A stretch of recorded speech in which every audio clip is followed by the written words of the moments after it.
Ladies and gentlemen, boys and girls, prancers, chancers, and pole dancers, welcome along to the Joe Spivey YouTube channel, where we discuss books and little else. And the hawk-eyed among you will, of course, have spotted a new background behind me, and that is because I have with the imprimatur, under the imprimatur of Grand Viceroy Spivey, I have at a gallop come across to Derbyshire to enjoy some post Pennine fun, some cross Pennine fun. So that should be jolly good. And we must begin with matters ineffable or invisible. I am at the moment looking at a broadband router, pronunciation to be determined, which is looking at me like some sort of unsatisfied dachshund ready for its bacon. There have been Wi-Fi issues in this household recently, and of course that has led myself and many others to speculate wildly on why that is, whether there are certain blockers on certain devices, whether certain clouds looming over are somehow fudging affairs, whether it's a nationwide issue, whether it's a regional issue, whether it's an issue consigning only those of us in this postcode. We are not sure, but it blocks out, and because everything from bread toasting to butter spreading to toilet flushing these days seems to be entirely reliant on fibre optics. That leads to difficulties, but hopefully everything seems to be solved this morning, and hopefully I shall therefore be able to upload my smouldering visage to the internet. Wouldn't that be nice? But yeah, a rainier day today, thankfully. We've had a rainier week here in the United Kingdom, and nothing is desired more. Nothing would be more required for the land. Okay, we have thirsty crops at the moment that have been deprived their biblically mandated weather, their biblically mandated moisture over the last few months, and so yeah, it's nice to see. On the journey down, I'm struggling with my shirt and my neckline, folks. So you'll have to permit me some fidgeting. But on the journey down, we passed a very famous reservoir whose name I'm going to forget.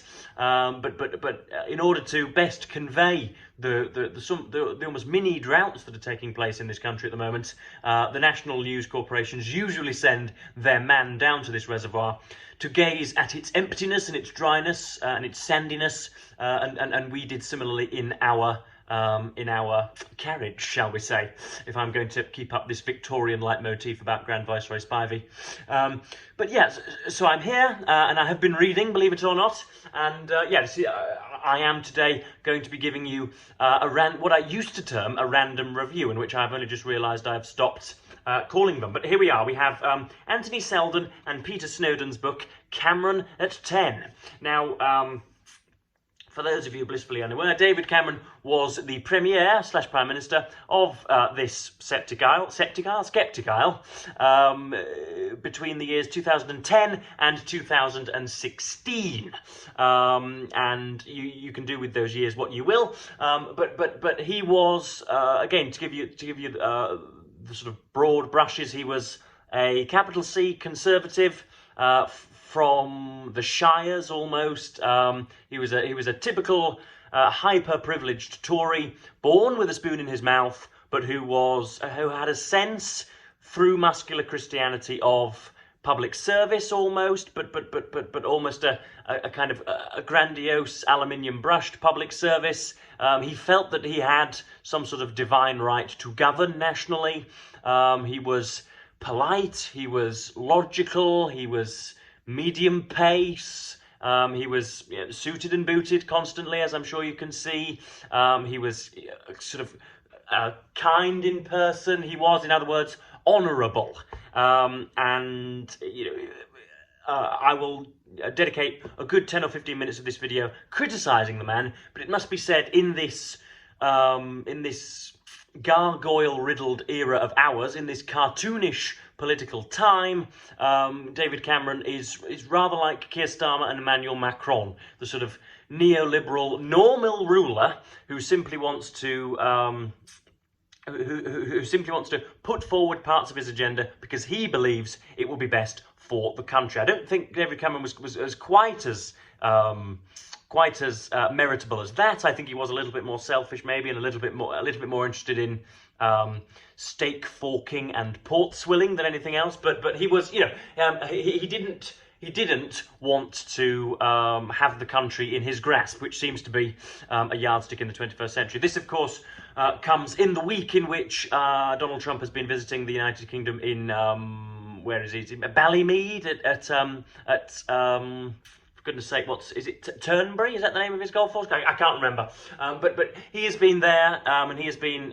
swaggering down the back nine, and of course he gave the whistle to Keir Starmer and his wife, and they joined him for a meeting just the other day, and Keir Starmer had the affectation or behaviour or demeanour of a zookeeper who is trying to sort of monitor a bear in a cage or whatever. He really did not want to slip up, and no matter what slimy folderol came from the mouth of the American president, he was going to essentially nod along and would never register disagreement whatsoever. So that, obviously we're dealing with a very different era in Cameron at 10. But yeah, I don't know much about Selden and Snowden. And dual authorship, of course, is a double-edged coin, because if it's a successful book, then you are, even if there is a disparity in authorial technique, then you are almost sort of forced to share the plaudits, and if it's terrible, then you're forced to share the negativity. And so it could well be that Selden is brilliant and Snowden is terrible, or vice versa, and yet we will never really know who did what. I always find it to be a very strange process when two authors combine. I once reviewed a book on F1 for Open Letters Review at least a year ago now, which was written in a similar style, which had two names on the front, neither outlining which was a researcher and which a writer, and yet you didn't know therefore how best to apportion blame, what would be the fairest way of apportioning blame. But yeah, Selden and Snowden, I've no idea which did which or which did what in this book, but yeah, I'm going to have to sort of view them as a two-armed and two-legged monolith rather than as a sort of as a symbiosis. I'm going to have to view them as one writer necessarily. But yeah, we'll get into the specifics that I have chosen to highlight. But Cameron came into office at a time of economic strife. When has a person not come into office at a time of economic strife? It seems almost cliched to say so, but this was especially the case because you have the subprime mortgage scandal, the subprime mortgage difficulties in America in 2007 and 8, which, because we live in such lived in such an interconnected world at the time, meant that it spread out and was quickly upped into a full-scale global financial crisis, and that meant that books needed to be balanced and caution needed to be advised, and it has been framed since the budgets of 2010, when Cameron took office in spring/summer of 2010, since himself and George Osborne stood on plinths and told the working class that they needed to bite the bullet. That decision has been that position has been explained as inevitable and not optional, as something which needed to be done, something which was going to be done by Gordon Brown had he won the election against Cameron in 2010. You do a little bit of economic fiscal digging. Who loves a bit of fiscal digging in the morning? You do a little bit of fiscal digging and you soon find out that again, other options could have been made by more progressive administrations. But he comes into office at a terrible time and takes the decision to what should we say? Defang the welfare state and very many public services, and himself and George Osborne in the Treasury at the time, as his Chancellor of the Exchequer, take the decision to deprive very many already deprived areas of more resources, which is outlined by the two authors as Plan A. You also have a coalition government for the first time since 1468 or whatever. You have the Liberal Democrats under the leadership of Nick Clegg, who is now a bigwig at Google, I do believe. He's trousering millions on behalf of he's trousering millions as a result of a mediocre tenure in Downing Street. But because there is a hung parliament in which the Conservatives are the majority party, they team up with, I can't remember how many MPs exactly, but the Liberal Democrats have, I think, 70 or 80. And yeah, the Conservative Party team up with them in order to have power and in order to enact their regime. And of course, there's give and take available, but it's since been made laughable just how junior of a position the Liberal Democrats took.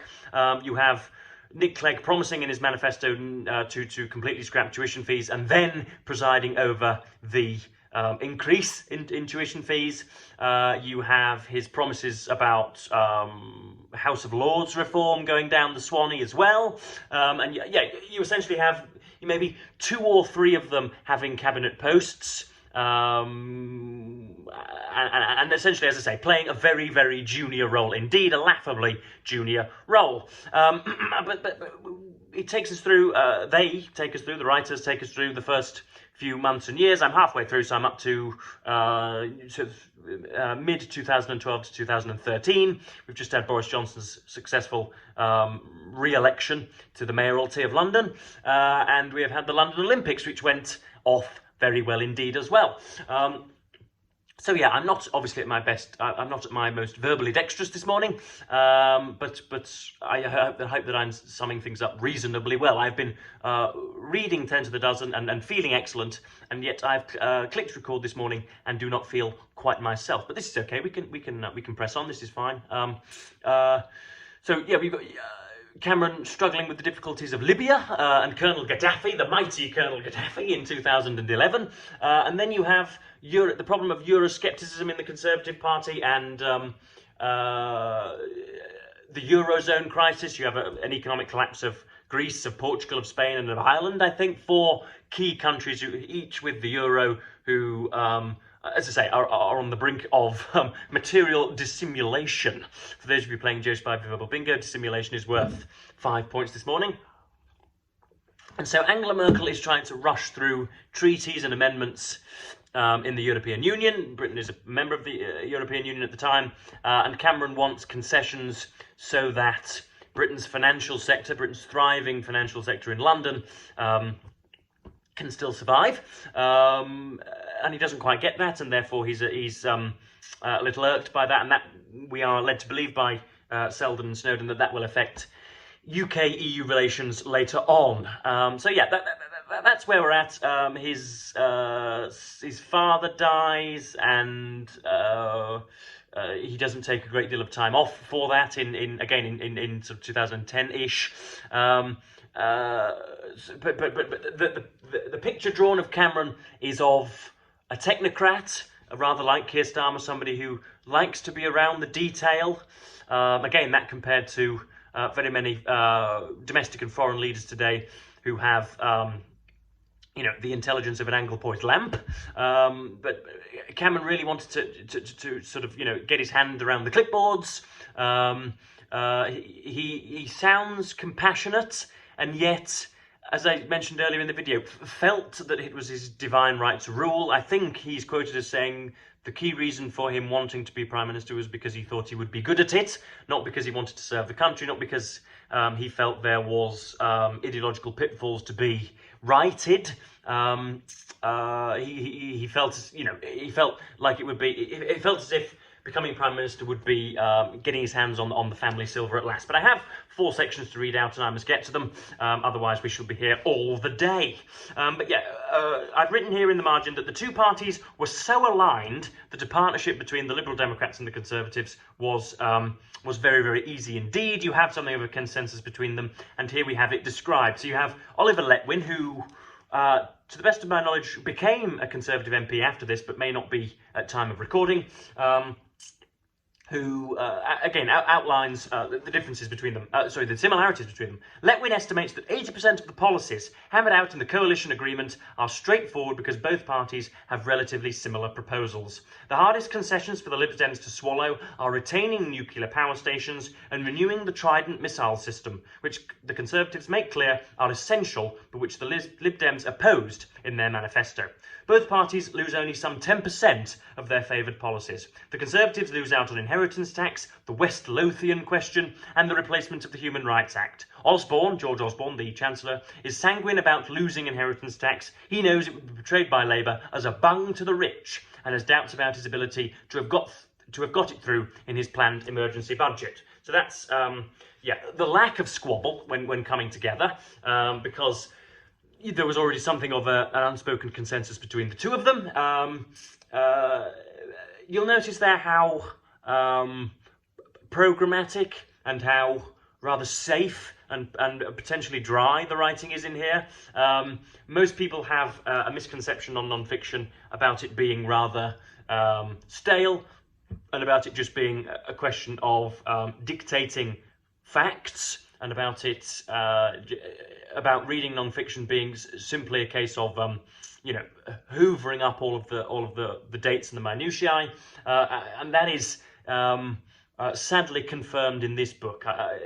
There are sections of razzmatazz and sections of authorial flamboyance, but it is mainly a little bit dull and a little bit taciturn. But next up we have the nature of the cuts, which were announced in George Osborne's first budget. I'm sorry, I am resting for support on my own ankles, and of course they were not made for that. But yeah, you have Nick Clegg and George Osborne talking about the cuts to public services, which they think have been inevitably occasioned by the financial crash and the sorry state of public finances. Clegg worries that the cuts might compromise the delivery of public services. Do you think? Alexander reassures him that quality will not be compromised. Osborne takes his Treasury team away to Dorneywood, the 18th century Georgian house used by the Chancellor, to analyse the proposals. They realise that they are about to be the authors of the toughest deficit reduction plan ever enacted in peacetime Britain. What a sentence. It is unknowable how it will work out in practice, whether the country will accept it, and whether they are cutting too quickly, or whether they should be going further. Savings are to be found mainly through cuts, but the emergency budget also brings in taxes. Prime amongst them is the plan to raise VAT from 17.5% to 20%. This is potentially very difficult. The Lib Dems are worried as the change is regressive. It's difficult and damaging, Clegg tells Osborne, but I can see that it has to be done. Further debate takes place on whether the VAT increase should come into force immediately. The decision is taken to delay it to January 2011, principally for administrative reasons. The Treasury is surprised by how political Osborne is. It is clear that they don't have much time for tax credits, says an official. Osborne and his team indeed regard Gordon Brown's innovation as overly complex and riddled with perverse incentives. They decree that they will be much less generous. Housing benefit equally will be hit. The Treasury believes for political reasons again. The Conservatives are clear, however, they will not touch pensioners. So there you have, as I say, George Osborne and Cameron, at least, presiding over deficit cuts. Now, there is an interesting analysis to be done. Of course, it later becomes clear that Cameron is addled and troubled by those regions which saw the greatest cuts in their areas. So, for example, a great deal of sociological study has been dedicated to the propensity for an area cut heavily by George Osborne to vote immediately against them in the 2016 referendum. And had they not done that, then Brexit, the Brexit storm may not have been as blizzardous as it later turned out. If blizzardous is in the English dictionary, then I am the Sultan of the Middle East. But yeah, next up we're talking about the death of Cameron's father, Ian. You can see him there. There is a very, very handy picture placed before every chapter's beginning. There's Cameron cuddling his father just before his death. And then we have the funeral, and I think quite an insight into David Cameron and his affectatious nature and how he talks a good game and how he quite likes all of the bowing and all of the ceremony of traditional conservatism, and yet when it comes down to it, he just quite likes sitting in the big chair, and there isn't an awful lot of doctrinaire conviction about him. Ian's funeral is held on the 16th of September at Peasmore. The ceremony coincides with Pope Benedict XVI's speech to Parliament. Cameron has to miss the papal address, but meets the pontiff subsequently at a private audience. Cameron is institutionally, but not spiritually, religious. What a phrase. He enjoys the ceremony and rhythm of church services, but does not derive profound solace from them. Let's have that again. Cameron is institutionally, but not spiritually religious. He enjoys the ceremony and rhythm of church services, but does not derive profound solace from them. In other words, he is, to save face, putatively religious, and yet when he turns his light out of an evening, he does not believe his dreams are monitored by a supreme lord, which is what I believe all religious people must believe.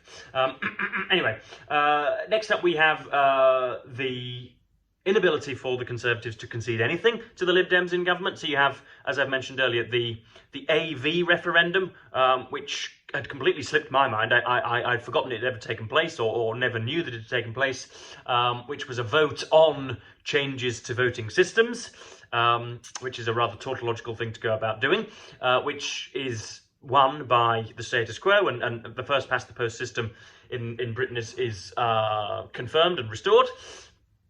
You have the Lords reforms, you have tuition fees, you have again taxation, all sorts of issues on which the Lib Dems are happy to concede because they are, because they have been showered with the legitimacy of government, and yet the Conservatives barely do the same for their junior partner.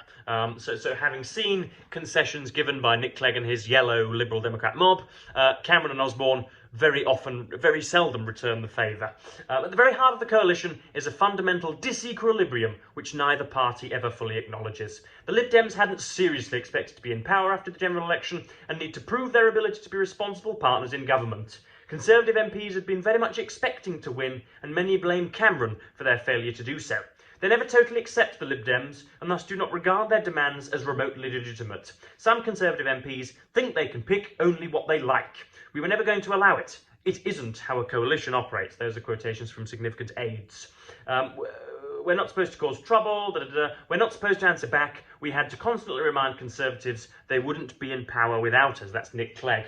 So there we are. That's halfway through the book, not quite halfway through the tenure. We're at the beginning of 2013, so 2 or 3 years into the job. Cameron must confront Europe, and Scotland also. You've got Alex Salmond and Nicola Sturgeon, two people to whom history shan't be kind, who are edging towards a referendum on Scottish independence so that the Scots can sell Tunnocks tea cakes and tartan kilts free of charge. I'm sorry to be so unionistic, but this is a unionistic YouTube channel, I'm sure you'll agree.